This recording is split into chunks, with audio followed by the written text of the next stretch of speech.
जय हिंद दोस्तों, मैं मानिक नायक आप सबको अपने YouTube चैनल पे वेलकम करता हूं। और आज हम लोग दिल्ली पुलिस के सेट नंबर 1 को यहां पर डिस्कस करने वाले हैं। टोटल एग्जाम देखते हैं कितने सेट में हुआ है, लेकिन हम इसके आज के पहले नंबर सेट को डिस्कस करेंगे और डिटेल में इसका एनालिसिस करेंगे। इसका PDF of my Telegram channel @mock-test GKGS से सर्च कर सकते हैं।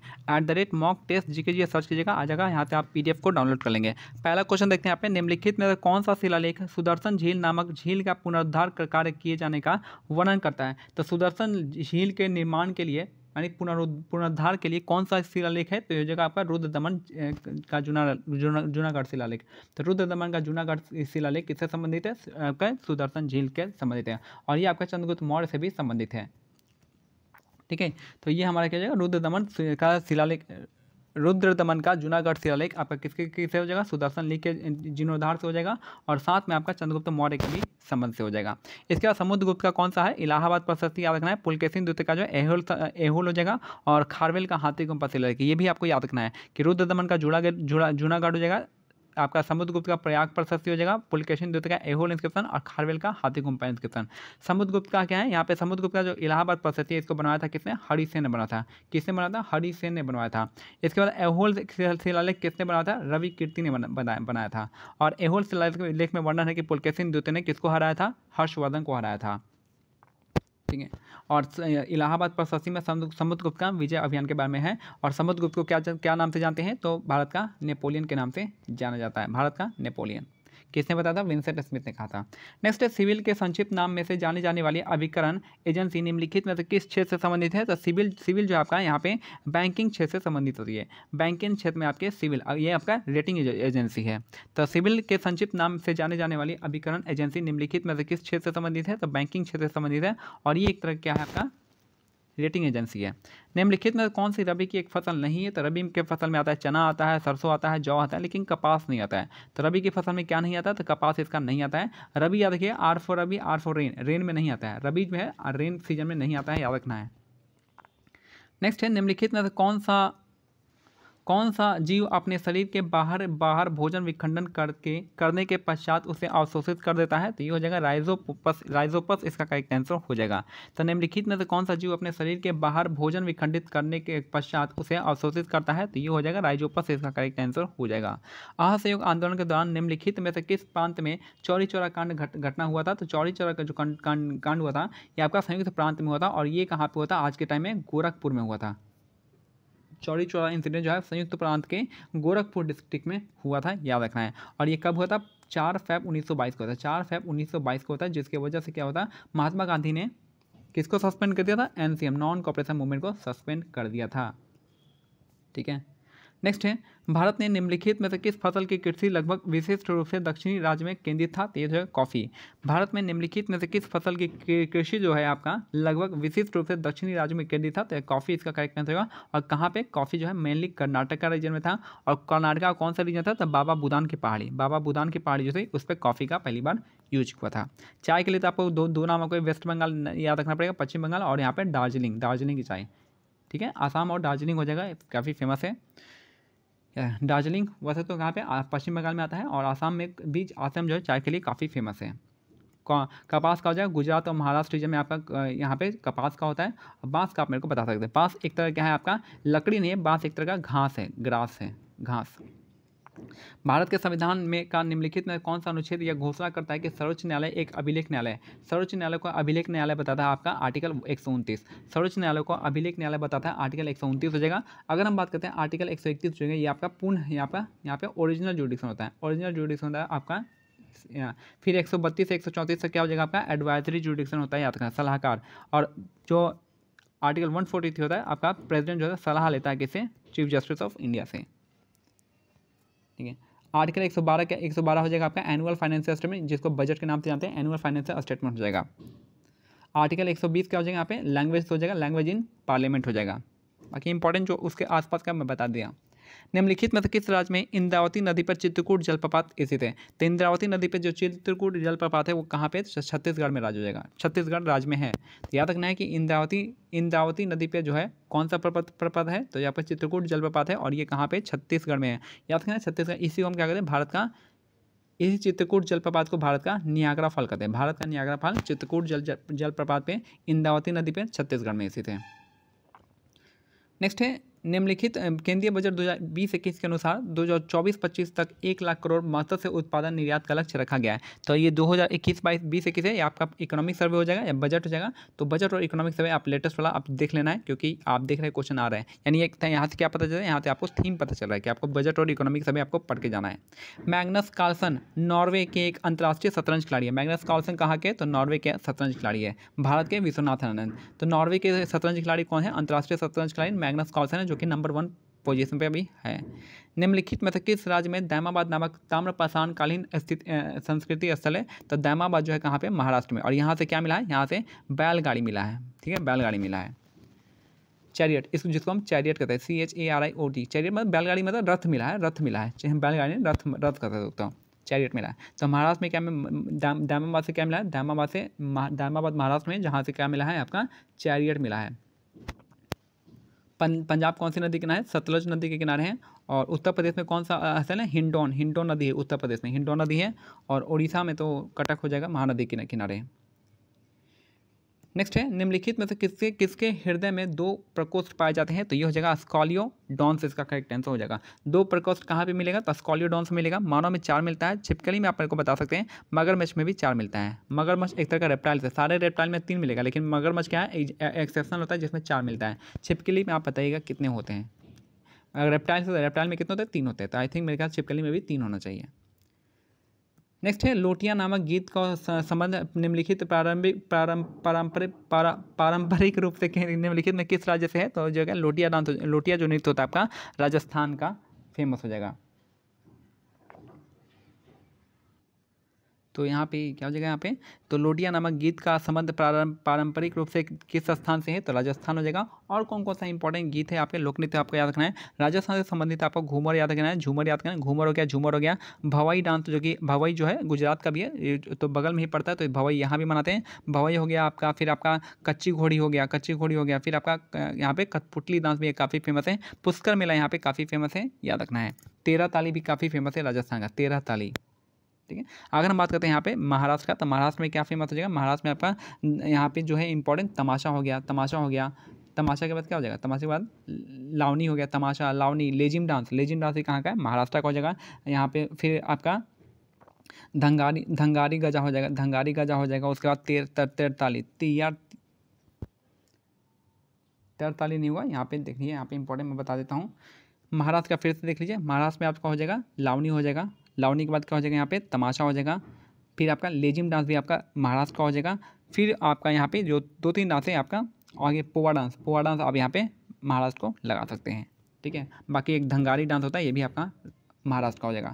अगर हम तेलंगाना की बात करें तो यहाँ पे बथुकम्मा हो जाएगा, बोनालू हो जाएगा, उगाड़ी का त्यौहार यहाँ पे मनाते हैं। ये 3 आपको यहाँ पे याद रखना पड़ेगा। अगर बात करें मेघालय का, तो मेघालय में क्या कौन कौन सा हो जाएगा, मेघालय में हो जाएगा नोंगक्रेम हो जाएगा, बेदिंग खलम हो जाएगा, फिर आपका लाहो डांस हो जाएगा, वांगला डांस हो जाएगा, फिर आपका कौन सा डांस हो जाएगा, तो यहाँ पे बस इतना ही आपको याद रखना है। वांगला डांस हो जाएगा, लाहू डांस हो जाएगा, ठीक है, बेदिंग खलम हो जाएगा और नोंगक्रेम हो जाएगा। ये 4 आपको नाम याद रखना पड़ेगा मेघालय से। नेक्स्ट क्वेश्चन है, भारतीय राष्ट्रीय लेखाकरण प्रथाओं के अनुसार वास्तविक जीडीपी प्राप्त करने के लिए सांकेतिक सकल घरेलू उत्पाद में से निम्नलिखित में से क्या समायोजित किया जाता है। तो ये जगह मुद्रास्फीति। तो वास्तविक जीडीपी में से हम क्या माइनस करते हैं, तो मुद्रास्फीति माइनस करते हैं। तो भारतीय राष्ट्रीय लेखाकरण प्रथाओं के अनुसार वास्तविक जीडीपी प्राप्त करने के लिए सांकेतिक घरेलू उत्पाद जीडीपी में से क्या हम माइनस करते हैं, तो आपका मुद्रास्फीति माइनस करते थे, इन्फ्लेशन को माइनस करते हैं। फुटबॉल खिलाड़ी चुन्नी गोस्वामी, जिनका अप्रैल 2020 में निधन हो गया, वे राष्ट्रीय स्तर के भूतपूर्व क्या थे, यहाँ पर क्रिकेट खिलाड़ी थे। तो चुन्नी गोस्वामी क्रिकेट खिलाड़ी थे, याद रखना है, उनकी मृत्यु हुई थी। साहित्य अकादमी पुरस्कार विजेता और लेखक देवेश रॉय, जिनका मई 2020 में निधन हो गया था, वे कौन सी भाषा से जाने जाते हैं, तो बंगाली भाषा के फेमस हैं। तो ये वो उस समय करंट अफेयर था, तो आपको साहित्य वाला में करंट अफेयर आपको याद करना पड़ेगा। पीएम स्वनिधि नामक योजना के लिए लक्षित समूह निम्नलिखित में से कौन सा है, तो रेहड़ी पट्टी वालों के लिए था। तो पीएम स्वनिधि योजना रेहड़ी पट्टी के लिए हो जाएगा। अगर स्माइल योजना पूछेगा तो भिखारियों के लिए हो जाएगा, स्माइल योजना भिखारी, और पीएम स्वनिधि हो जाएगा रेहड़ी पट्टी वालों के लिए। नेक्स्ट है, भारतीय अर्थव्यवस्था में नकदी का प्रबंधन निम्नलिखित में से किसके द्वारा किया जाता है, तो ये हो जाएगा भारतीय रिजर्व बैंक के द्वारा। भारतीय अर्थव्यवस्था में नकदी का प्रबंधन निम्नलिखित में से किसके द्वारा किया जाता है? तो भारतीय रिजर्व बैंक के द्वारा किया जाता है। नेक्स्ट है, निम्नलिखित में से किस फसल की आनुवांशिक रूप से संवर्धित किस्म को भारत में उगाने की अनुमति है? तो ये हो जाएगा कपास को। तो निम्नलिखित में से किस फसल की आनुवांशिक रूप से संवर्धित किस्म को भारत में उगाने की अनुमति है? तो कपास इसका करेक्ट आंसर हो जाएगा। नेक्स्ट है, भारत के संविधान का निम्नलिखित में से किस अनुच्छेद में यह उल्लेख किया गया है कि राज्य ग्राम पंचायतों को संगठित करने के लिए कदम उठाएंगे? तो आपका आर्टिकल 40 में हो जाएगा। आर्टिकल 40 में किससे संबंधित है? तो ग्राम पंचायत के गठन से हो जाएगा। अगर हम बात करते हैं 34 में क्या है, 34 में नथिंग सो है आपका। 34 में जो है ये आपका फंडामेंटल राइट है, जो कि आपका 34 में किससे है? मार्शल लॉ से संबंधित है। 36 में आपका DPSP से हो जाएगा। 36 से 51 स्टार्ट है, यहाँ पे डिफाइन करता है। और आर्टिकल 48 में क्या है? 48 में यही करा है कि जो आपका एग्रीकल्चर है और मतलब खेती और एनिमल हस्बेंड्री, तो खेती बाड़ी और एनिमल हस्बेंड्री दोनों साथ साथ चलेगा। तो ये कितना हो जाएगा? आर्टिकल 48 हो जाएगा। नेक्स्ट है 21 नंबर देखिए, निम्नलिखित में कौन सा समुद्र तट अरब सागर का नहीं है? तो अरब सागर में कौन सा नहीं आता है? तो आपका राधानगर बीच जो है भाई ये आपका समुद्र अरब सागर के नज़दीक में नहीं है। तो भारत का निम्नलिखित में से कौन सा समुद्र तट अरब सागर पर नहीं है? तो ये आपका राधानगर बीच जो है अरब सागर पर नहीं है, ये आपका बंगाल की खाड़ी के पास है। बाकी वर्कला बीच है, पोलोलेम बीच है और कोवलम बीच है, ये आपका अरब सागर के पास में दिया हुआ है। नेक्स्ट है, इसमें अवायवीय श्वसन के दौरान निम्नलिखित में से कौन से उत्पाद बनते हैं? तो ये जगह इथेनॉल, कार्बन डाइऑक्साइड और ऊर्जा हो जाएगा। तो ईस्ट में अवायवीय श्वसन के दौरान में कौन सा उत्पाद बनता है? तो इथेनॉल बनता है, कार्बन डाइऑक्साइड बनता है और ऊर्जा बनता है, एनर्जी बनता है। जिस दर पर किसी देश का वह केंद्रीय बैंक अपने क्षेत्र में वाणिज्य बैंकों से धन उधार लेता है तो उसमें उसे क्या कहते हैं? देखिए, एक रिवर्स रेपो रेट कहते हैं। देखिए, अगर आरबीआई कमर्शियल बैंक से उधार लेता है शॉर्ट टर्म के लिए तो उसको रिवर्स रेपो रेट कहते हैं। और कमर्शियल बैंक आरबीआई से उधार लेगा तो इसको हम रेपो रेट कहते हैं। फिर देखिए, ये कमर्शियल बैंक है, ये आपका आरबीआई है। अगर आरबीआई उधार लेगा तो रिवर्स रेपो रेट कहेंगे। अगर कमर्शियल बैंक उधार लेगा शॉर्ट टर्म के लिए तो इसको हम रेपो रेट कहेंगे। अगर लॉन्ग टर्म के लिए उधार लेगा तो ये बैंक रेट होता है। नेक्स्ट है, मानव तंत्रिका तंत्र के संदर्भ में तंत्रिका कोशिका को निम्नलिखित में से कौन सा भाग सूचना प्राप्त करता है? तो ये हो जाएगा आपका डेंड्राइट हो जाएगा। मानव तंत्रिका तंत्र के संदर्भ में तंत्रिका कोशिका का निम्नलिखित में कौन सा भाग सूचनाएं प्राप्त करता है? तो डेंड्राइट इसका करेक्ट आंसर हो जाएगा। निम्नलिखित में से कौन भारत के द्वितीय उपराष्ट्रपति थे? तो ये हो जाएंगे जाकिर हुसैन। द्वितीय उपराष्ट्रपति कौन थे? तो जाकिर हुसैन इसका करेक्ट आंसर हो जाएंगे। नेक्स्ट है, अलेक्जेंडर डेलरिम्पल पुरस्कार निम्नलिखित में से किस देश के जलमाप कार्यालय हाइड्रोग्राफिक ऑफिस द्वारा प्रदान किया जाता है? तो यूके हो जाएगा। तो अलेक्जेंडर डेलरिम्पल पुरस्कार जो है किस देश के जलमाप कार्यालय द्वारा प्रदान किया जाता है? तो यूके इसका ब्रिटेन के द्वारा करते हैं। नेक्स्ट है, निम्नलिखित में से किसने United nation military gender advocate of the year का 2019 का पुरस्कार जीता था? सुमन गोस्वामी इसका करेक्ट आंसर हो जाएंगे। तो ये 2019 का एक करंट अफेयर था, तो नो नीड है आप पढ़ने का। तो आप बस अब तो आपको 2021-22 का देखना है, सॉरी 21 बात नहीं 23-24 का 22-23 का देखना है। वन परिचय नामक पुस्तक निम्नलिखित में से किसने लिखी है? तो ईश्वर चंद्र विद्यासागर इसका करेक्ट आंसर हो जाएगा। वन परिचय नामक पुस्तक किसने लिखी है? तो ईश्वर चंद्र विद्यासागर इसका करेक्ट आंसर हो जाएगा। रविन्द्रनाथ टैगोर ने कौन लिखा? गीतांजलि लिखी है 1913 में। इनको इसी बुक के लिए इनको साहित्य का नोबेल पुरस्कार इनको दिया गया था। राजा राम मोहन राय ने कौन कौन से बुक लिखी है? तो राजा राम मोहन ने, इनके समझ में आपको याद करना है।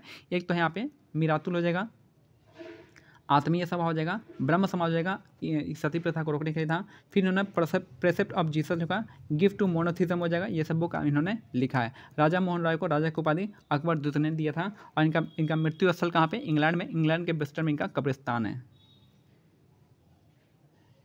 यहाँ पे याद रखना है, ईश्वर चंद्र विद्यासागर वही है जिन्होंने 1856 में क्या है 1856 में विधवा पुनर्विवाह को रोकने में काफ़ी इंपॉर्टेंट भूमिका निभाई थी।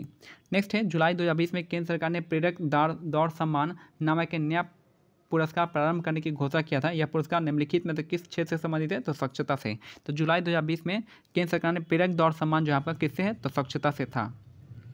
1946 में अंतरिम सरकार में रक्षा मंत्री के रूप में निम्नलिखित में किसे नियुक्त किया गया था? तो रक्षा मंत्री जो थे बलदेव सिंह थे। रक्षा मंत्री थे कौन? बलदेव सिंह थे, याद रखना। 1940 के अंतिम सरकार में जो रक्षा मंत्री थे आपके बलदेव सिंह थे। वल्लभ भाई पटेल के लिए क्या था? आपका एकदम वाइस प्रेसिडेंट, मतलब जो है ना वाइस प्राइम मिनिस्टर के रूप में इनको किया गया था। नेक्स्ट है, प्राचीनकालीन लॉर्ड खान नामक मंदिर निम्नलिखित में किस स्थान पे है? तो ऐहोल में है। प्राचीनकालीन लॉर्ड खान नामक मंदिर जो है कहाँ पे है? तो आपका ऐहोल इसका करेक्ट आंसर हो जाएगा। एलोरा कहाँ पे? एलोरा जो है आपका महाराष्ट्र के कहाँ पे है? औरंगाबाद जिले में हो जाएगा। याद रखें एलोरा की गुफा में 34 की गुफाएं हैं, जिसमें से जो है आपके जो 17 गुफाएं वो आपके हिंदुइज्म के लिए है, जो 12 गुफाएं वो आपका बुद्धिज्म के लिए और 5 गुफाएं जैनिज्म के लिए। तो तीनों गुफाएं यहाँ पे मिलता है। सांची का स्तूप कहाँ पे, तो ये है आपका मध्य प्रदेश के रायसेन डिस्ट्रिक्ट में है। और किसने बनवाया था सांची का स्तूप, अशोक ने बनवाया था। भारत के निम्नलिखित में से किस वायसराय द्वारा की गई घोषणा को अगस्त प्रस्ताव कहा जाता है, तो अगस्त प्रस्ताव जो आपका लिलिद्गो का हो जाएगा। वायसरॉय के निम्नलिखित में से किस वायसराय द्वारा की गई घोषणा को अगस्त प्रस्ताव कहा जाता है, अगस्त प्रस्ताव जो है आपका लिलिद्गो, इसका करेक्ट आंसर यहाँ पे दिया हुआ है। याद रखना लॉर्ड लिलिद्गो जो है आपका, इन्होंने अगस्त प्रस्ताव दिया था। नेक्स्ट है भारतीय कृषि के संबंध में वेबर, दहिया और पोडो शब्द निम्नलिखित में किसके स्थानीय नाम है, तो ये जगह खेती का आदिम स्वरूप है, जिसको हम शिफ्टिंग एग्रीकल्चर कहते हैं। शिफ्टिंग एग्रीकल्चर, इसको हम स्लैश एंड बर्न एग्रीकल्चर भी कहते हैं। इसी का नाम क्या आपका वेबर है, दहिया है, पोडो है, अलग अलग जगह पे अलग अलग नाम से जाना जाता है। नेक्स्ट है निम्नलिखित में कौन सा स्तनपायी जीव रेशे या फाइबर का एक समान स्रोत नहीं है, तो जेब्रा इसका करेक्ट आंसर हो जाएगा। जेबारा जो है आपका ये रेशे का एक सामान्य स्रोत नहीं है। बाकी लामा से मिल सकता है, अल्पाका से मिलेगा और अंगोरा बकरी से मिल सकता है। नेक्स्ट है निम्नलिखित में से कौन सी ग्रंथि मानवों के शारीरिक विकास को विनियमित करने वाले हार्मोन साबित करता है, ये हो जाएगा पीयूष ग्रंथि। यहीं पे क्या निकलता है, ग्रोथ हार्मोन निकलता है। ग्रोथ हार्मोन कहता है, इसको हम मास्टर ग्लैंड के नाम से जानते हैं, लेकिन हम मास्टर ग्लैंड है आपका कौन, क्या नाम है, हाइपोथैलेमस। ठीक है, याद रखना है इसमें क्या कि जो पिट्यूटरी ग्लैंड है ये आपको सारे हार्मोन को कंट्रोल करता है, सारी चीज़ों को कंट्रोल करता है और सभी चीज़ इसलिए इसको मास्टर ग्लैंड करते हैं। सभी को कंट्रोल करता है तो मास्टर ग्लैंड, लेकिन पिट्यूटरी ग्लैंड को कौन कंट्रोल करता है, तो हाइपोथैलेमस करता है। इसको हम क्या कहें, मास्टर ग्लैंड कहते हैं। और ये क्या निकलता है, ग्रोथ हार्मोन निकलता है, ग्रोथ हार्मोन। नेक्स्ट है पावलकोट नामक जनजातीय पर्व पारंपरिक रूप से निम्नलिखित में किस राज्य में मनाते हैं, तो पावनकोट जो आपका मिजोरम मनाते हैं। पावनकोट त्यौहार जो है कहाँ पे मनाते हैं, पावनकोट हम मनाते हैं मिजोरम में मनाते हैं। पावनकोट कहाँ का, मिजोरम का हो जाएगा। राजस्थान में हो जाएगा कालबेलिया हो जाएगा, गणगौर हो जाएगा, याद रखना है। और यहाँ पे और कौन सा हो जाएगा, कालबेलिया हो जाएगा, गणगौर हो जाएगा और पुष्कर फेस्टिवल हो जाएगा। इसके साथ साथ जो हो जाएगा आपका कुटपुतली डांस भी यहाँ पे हो जाएगा। मिजोरम का चिराऊ डांस, चिराऊ भी काफ़ी फेमस है। पावलकोट हो जाएगा, मीमकोट हो जाएगा, ये सब आपको ये इंपॉर्टेंट है यहाँ पे मिजोरम का। यहाँ पे ब्लू माउंटेन नेशनल पार्क में मिलेगा। सिक्किम में लोसांग उत्सव यहाँ पे मनाते हैं। ओडिशा का रजपर्व हो जाएगा, नुआखाई हो जाएगा, धानु जत्रा हो जाएगा, बाली जत्रा हो जाएगा, ये सब यहाँ पे ओडिशा का मनाते हैं। आसाम का अम्बुबाची मेला हो जाएगा, याद रखना है, काफ़ी फेमस है आसाम का कामाख्या मंदिर में। धामेक स्तूप निम्नलिखित में किस राज्य में है, तो धामेक स्तूप आपका उत्तर प्रदेश राज्य में। धामेक स्तूप जो आपका किस राज्य में है, तो उत्तर प्रदेश राज्य में। किसने बनाया था यह स्तूप, आपका अशोक ने बनाया था। अशोक ने 84,000 स्तूपों का निर्माण करवाया था, याद रखना है। तो धामेक स्तूप कहाँ पे है, आपका उड़ीसा करें उत्तर प्रदेश में हो जाएगा धामेक स्तूप। सारनाथ स्तूप कहाँ पे, ये भी आपका उत्तर प्रदेश में हो जाएगा। सांची स्तूप कहाँ पे, ये आपका MP में हो जाएगा। 1993 निम्नलिखित में कौन सा दिल्ली के राष्ट्रीय राजधानी क्षेत्र में प्रथम मुख्यमंत्री बने थे, ये आपका मदन लाल खुराना। 1993 में निम्नलिखित में कौन दिल्ली की राजधानी के क्षेत्र के प्रथम मुख्यमंत्री बने थे, तो मदन लाल खुराना इसका करेक्ट आंसर हो जाएगा। नया क्वेश्चन है, काफ़ी इंपॉर्टेंट है। 1993 में निम्नलिखित में से कौन दिल्ली की राष्ट्रीय राजधानी क्षेत्र के प्रथम मुख्यमंत्री बने थे, तो ये थे मदन लाल खुराना हो जाएंगे। नेक्स्ट है भारत के संविधान में निम्नलिखित में से किस संशोधन द्वारा केंद्रीय मंत्रिमंडल के मंत्रियों की संख्या एक सीमा से निर्धारित की गई थी, तो 91% इसका करेक्ट आंसर होगा। और ये कितना दे रखा था, तो ये दे रखा था आपका 15% से ज़्यादा नहीं हो सकता है। जो काउंसिल ऑफ मिनिस्टर हो जाएगा वो आपका 15% से ज़्यादा नहीं होगा, ये आपका किस में 91वें संविधान संशोधन में। और दिल्ली के लिए आपका 10% बताया था कि दिल्ली में 10% से ज़्यादा काउंसिल ऑफ मिनिस्टर नहीं हो सकता है। ये आपका मिनिस्टर के साथ, चीफ मिनिस्टर के साथ साथ कह रहा है। नेक्स्ट है सितंबर 2020 में जारी मूडीज पूर्वानुमान मूडी फॉरकास्ट के अनुसार वित्तीय वर्ष 2021-22 के दौरान भारतीय अर्थव्यवस्था की वृद्धि दर कितनी रहेगी, तो आपका 10.6 इसका करेक्ट है। अगर 23-24 के बाद की बात करते हैं तो जो मूडी ने कितना निकाला है, 6.4 के आसपास से बताया है ग्रोथ रेट। जून 2020 में विश्व बैंक द्वारा जारी अनुमानों के अनुसार भारत की अर्थव्यवस्था में वित्तीय वर्ष 2020-21 के दौरान 3.2% की गिरावट होने का संभावना हो सकता है। यह सब करंट अफेयर है। जून 2020 में विश्व बैंक द्वारा जारी अनुमानों के अनुसार भारत की अर्थव्यवस्था में वित्तीय वर्ष 2020-21 में दौरान 3.2% की गिरावट होने का संभावना हो सकता है। पुरुष विश्व मुक्केबाजी चैंपियनशिप 2021 में मेजबानी का अधिकार भारत के बजाय निम्नलिखित में किस देश को दिया गया है, तो सर्बिया को दिया गया है। पुरुष विश्व मुक्केबाजी चैंपियनशिप 2021 की मेजबान का अधिकार भारत के बजाय किसे दिया गया है, सर्बिया को दिया गया है। नेक्स्ट है जनवरी 2020 में सरस्वती सम्मान के लिए चयनित प्रतिष्ठित लेखक और कवि वासुदेव मोही भारत में अपनी कृतियों के लिए जाने जाते हैं, तो सिंधी के लिए। तो वासुदेव मोही का संबंध किससे? सिंधी इसका करेक्ट आंसर हो जाएगा। निम्नलिखित में से किस वर्ष में बाल गंगाधर तिलक के नेतृत्व में कांग्रेस के अलग हुए गुट फिर से एक हो गए थे? तो 1916 में हुआ था, 15 नहीं हो, ठीक है। तो निम्नलिखित में किस वर्ष बाल गंगाधर तिलक के नेतृत्व में कांग्रेस के अलग हुए गुट फिर से एक हो गए थे? तो आपका 1916 में अलग हुआ था। लेकिन यार 1916 के लखनऊ पैक्ट में आपका कौन कौन एक हुआ था? तो एक्सट्रीमिस्ट और मॉडरेट जो है दोनों एक हो गए थे, 1916 में थे। इसका AC मजुमदार हो जाएगा, इसके अध्यक्षता किए थे। और यहाँ पे मुस्लिम लीग और आपके जो है कांग्रेस दोनों आ गए थे, सारे आ गए थे, सबको 1916 में आपके मिल गए थे। तो 1915 आई थिंक यहाँ पे गलत दे रखा है, ठीक है। तो निम्नलिखित में किस वर्ष बाल गंगाधर तिलक के नेतृत्व में कांग्रेस के अलग हुए गुट फिर से एक हो गए थे? तो 1915। देखिए अगर ऐसे हम बात करते हैं 1916 में, ऐसे देखिए हम बताते थे ऐसे याद रखिए, ठीक है। अब इसको एक बार सच लीजिएगा, 1915 ठीक है, मानते हैं। यहाँ पे कह रहा है कि बाल गंगाधर तिलक के नेतृत्व में, लेकिन बाल गंगाधर तिलक 1916 में क्या था? इन्होंने होम रूल की स्थापना किए थे। उसके बाद जो है इन्होंने इनका बहुत बड़ा योगदान था किसमें? कांग्रेस के जो एक्सट्रीमिस्ट है मॉडरेट से इनको मिलाने में। तो मेरे ख्याल से 1915 यहाँ पे नहीं होगा, 1916 यहाँ पे होगा, काफ़ी इंपॉर्टेंट है। इसकी अध्यक्षता AC मजुमदार ने किया था। और यहाँ पे मुस्लिम लीग हो गया, एक्सट्रीमिस्ट हो गया, मॉडरेट हो गया, ये तीनों के तीनों आ गए थे, यहाँ पे मिल गए थे। नेक्स्ट है मड़ई नामक जनजाति एवं पर्व पारंपरिक रूप से निम्नलिखित में किस राज्य से संबंधित है? तो छत्तीसगढ़ से जगह। मड़ई नामक जनजातीय वर्ष पर्व जो है किस रूप से निम्नलिखित में किस राज्य से संबंधित है? तो छत्तीसगढ़ इसका करेक्ट आंसर हो जाएगा। तमिलनाडु कौन सा जनजाति है? तो तमिलनाडु का है तोड़ा जनजाति है। तोड़ा जनजाति कहाँ पे रहता है? तो ये आपका नीलगिरी पर्वत पे रहता है। नीलगिरी पर्वत का सबसे ऊंचा चोटी कौन सा है? तो आपका दोदा बेट्टा हो जाएगा। हिमाचल प्रदेश में कौन सा है? गड्डी हो जाएगा। गड्डी, यहाँ पे गड्डी जनजाति कहाँ रहती है? हिमाचल प्रदेश में हो जाएगा। यहाँ पे जो है त्रिपुरा का कोकबोरोक हो जाएगा, कोकबोरोक त्रिपुरा का हो जाएगा। और यहाँ पे कौन सा फेस्टिवल मनाते हैं? होजागिरी पर्व मनाते हैं, होजागिरी। योमेश नामक जनजाति जो है, यमशे नामक जनजातीय पर्व पारंपरिक रूप से कहाँ पे? तो नागालैंड हो जाएगा। यमशे नामक जनजाति जो आपका कहाँ का है? नागालैंड हो जाएगा। नागालैंड में आपका यहाँ पे नागालैंड हो जाएगा। नागालैंड में कौन सी जनजाति है? नागा जनजाति रहती है। फिर अंगमीज हो जाएगा, नागालैंड का हो जाएगा। ये सही इंपॉर्टेंट आपको जनजाति मिल जाएगी। बाकी जो नागालैंड में क्या क्या फेमस है आपके? यहाँ पे हॉर्नबिल फेस्टिवल यहाँ पे फेमस है। सेक्रेनी फेस्टिवल फेमस है। यहाँ पे महोत्सव का त्यौहार भी काफ़ी यहाँ पे फेमस है। और यहाँ पे हॉर्नबिल फेस्टिवल 10 दिनों के लिए मनाया जाता है, याद रखना है। अंडमान निकोबार में 350 से ज़्यादा टाइप के यहाँ पे जनजाति यहाँ पे निवास करती है।